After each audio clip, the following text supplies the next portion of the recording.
Cuchetti, muy buenos días, ¿cómo estás? Feliz martes. Paola, muchas gracias, muy bien, muchas gracias y mucho gusto de verlos por ahí a todos y de irnos a Cuetzalan juntos. Qué maravilla podernos trasladar o transportar de una forma virtual y maravillosa, sin duda, al estado de Puebla, que es riquísimo en muchas cosas, y conocer este pequeño pueblo, que ya es considerado un pueblo mágico, además. Así es. Fíjate que es precioso, siempre fue precioso. De hecho, grabaron alguna telenovela por allá, yo me acuerdo que de ahí yo me enteré de la existencia de este pueblo. Y bueno, pues es un pueblo que además uno puede visitar bastante fácilmente porque está a 200, un poco menos de 200, 180, 190 kilómetros de la ciudad de Puebla. O sea, no es tan lejos para ir un fin de semana. Estamos hablando de unos 400 kilómetros en total desde el DF. Así que pues bastante recomendable como para una excursión bastante rápida. Entonces, bueno, para adentrarnos, está enclavado en la montaña, entonces realmente es un pueblo muy sugestivo. Hay café delicioso, porque es zona cafetalera. Entonces, bueno, pues también hay un platillo que me encanta, es la cecina hecha con las, ahora sí que con la madera de naranjo. Y fíjate que dependiendo de los lugares del país donde nos encontramos, adquiere sabores muy particulares por la leña que se usa para cocinar las cosas. Veíamos la otra vez en Tepic que ahí usan el mangle, pues aquí el naranjo. Y bueno, muy bonita la ciudad, es, como tú dices, ya es una ciudad, pero es realmente todavía un pueblo, estamos entre medios, y hay una parroquia en la entrada, pues en lo que es el centro histórico, que es muy particular porque tiene al lado este palo, el palo sagrado para los voladores de Cuetzalan. Ahora sí que no son de Papantla, son de Cuetzalan. Y es algo representativo de ahí. Muy representativo, y con este sincretismo de mezclar las dos tradiciones, la tradición católica y la tradición indígena. Entonces está justo en el mismo lugar, tú puedes ver las agujas de las torres de la iglesia, y al mismo tiempo ahí vemos el palo en la pantalla. Y fíjate que lo hacen prácticamente todos los días, se avientan de estos 30 metros, son 4, tú sabes cómo funciona, son 4 personas las que se avientan, y uno es como el regidor, es el sol, son 5 en total los voladores de Cuetzalan en este caso, y se representan los 4 puntos cardinales y se avientan para pedir que la cosecha sea buena. En fin, es una tradición pues indígena que hemos conservado hasta nuestros días y que se mezcla con la iglesia, ¿no? Podemos ver las dos cosas al mismo tiempo, y eso me parece pues muy lindo de este lugar. Además, el pueblito se gira alrededor del Zócalo. Hay otro lugar que es muy emblemático de aquí, y es la iglesia de los Jarritos. Fíjate que la iglesia de los Jarritos se llama también el Santuario de Guadalupe. Yo no sé si tú te atreverías a pasar, a ver, tú dime. Dicen que muchos no van porque tienes que cruzar un cementerio para llegar hasta ahí. Entonces yo me acuerdo que sí es un poco impresionante, sobre todo si lo haces en la tardecita, porque pues te da como miedito. Y llegas al santuario lo podemos ver, que además es una reminiscencia neogótica, que tiene un aire de la iglesia de Louvre en Francia.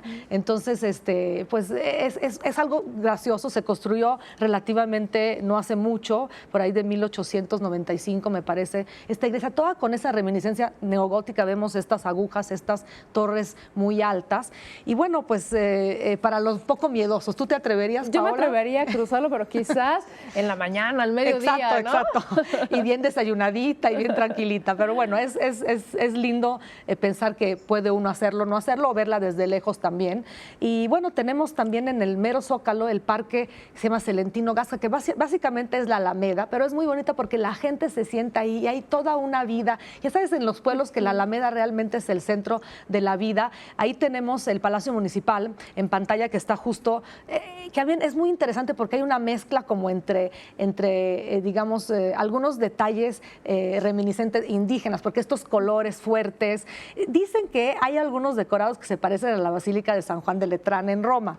Yo no le veo mucha cara, pero eso es lo que dicen los expertos. Y también hay una escultura de Cuauhtémoc, que es una réplica de la que existe aquí en la Ciudad de México, en la Paseo de la Reforma, que la pasamos casi todos los días para venir para acá, para el estudio, ¿verdad?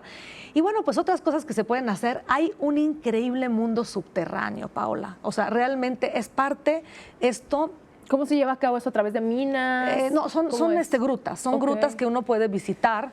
Fíjate que básicamente es parte de un sistema de cavernas que es considerado el tercero más grande del país.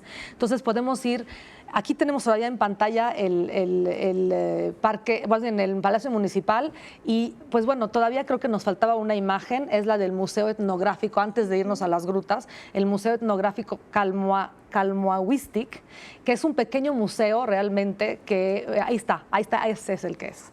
Es pequeño, pero hay bastante cuestiones relacionadas con el área, entonces es interesante ver, hay 3 salas y hay objetos valiosos de las culturas del área, ¿no? Que son básicamente un área prehispánica que se llama Yohualinchan, es que son nombres un poco difíciles, pero bueno, en la zona hay bastantes pues vasijas y todo lo que se ha encontrado en lo que es las excavaciones que se hacen arqueológicas, ¿verdad? Hay muchísimo, como en todo México, estamos realmente tapizados de bellezas que no han sido todavía descubiertas, pues en este museo podemos ver algunas cosas.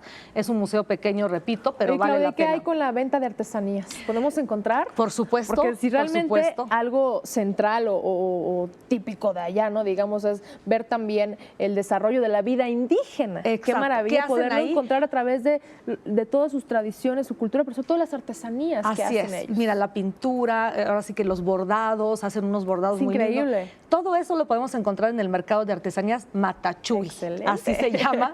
Es un nombre un poco también difícil, pero bueno, son nombres ahora sí que prehispánicos, náhuatl. De hecho, se nos olvidó decir que Cuetzalan viene del lugar de los quetzales.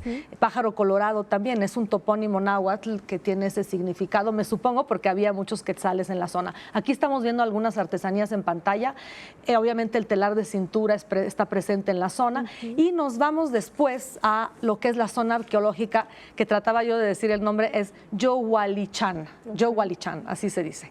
Bueno, significa lugar de la noche. Es una zona arqueológica, no es muy grande, pero está cerca, lo cual hace muy agradable el viaje de estar en Cuetzalan y poder visitar pues este recinto sagrado. Fíjate que fue fundado por los totonacos y alcanzó su esplendor por ahí de los 600 y 900 de nuestra era. Entonces, se nos agota el tiempo, Claudia. Así es. Yo creo que lo retomamos quizás la siguiente semana a través de otra visita en el estado de Puebla y bueno, muchas gracias de verdad. Gracias a ti, lo hemos visto casi todo, así que lo dejamos por ahí y bueno, pues allá vámonos a Cuetzalan. Muy bien. A las grutas, a la zona arqueológica, a las artesanías y a comer rico. Vámonos, que es una extraordinaria recomendación para este fin de semana, salir con la familia, qué mejor que visitar el estado de Puebla. Vamos, un corte, tus ciudades ya está despegando, arrancando, Juanra, con muchísima información, pero ¿qué más vamos a tener?